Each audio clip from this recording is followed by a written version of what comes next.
மனைவியை பொறுத்தவரை, ஒரு பெண்ணை பொறுத்தவரை எப்போதுமே தன் கணவன் தன்னோடு அன்பாக பேச வேண்டும் என்று விரும்புவாள். எப்போதுமே தன் கணவன் தன்னைத்தான் முதல் ரேங்களை வச்சிருக்கணும்னு நினைப்பார். வேற எந்த பெண்ணை பத்தி என் கணவன் என்கிட்ட வந்து பேசக்கூடாது. பேசல என்ன நடக்கும்? நமக்கெல்லாம் தெரியும் என்ன நடக்கும். விரும்ப மாட்டா ஒரு பெண் இயற்கையாகவே.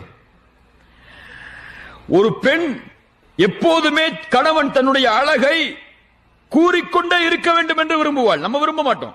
நம்ம அழகா இருக்கணும் எப்ப பார்த்தாலும் மனைவி சொல்ல நம்ம விரும்புவோமா? விரும்ப மாட்டோம். எப்போதுமே நீ எனக்கு ஐ லவ் யூ சொல்லணும்னு விரும்புவோமா? விரும்ப மாட்டோம். ஆனா ஒரு பெண் எப்போதுமே தன் கணவன் தன்னை நேசிக்கிறேன், நான் உன்னை நேசிக்கிறேன், நான் உன்னை நேசிக்கிறேன், நான் உன்னை நேசிக்கிறேன் 10 நிமிஷம் முன்னாடி நான் சொல்லிருப்போம். அரை மணி நேரம் சொல்லலன்னு சொன்னா அடுத்து கேட்பாங்க ஏன் இதை சொல்லலன்னு சொல்லி. ஒரு பெண் இயற்கையாக அதை விரும்புவாள்.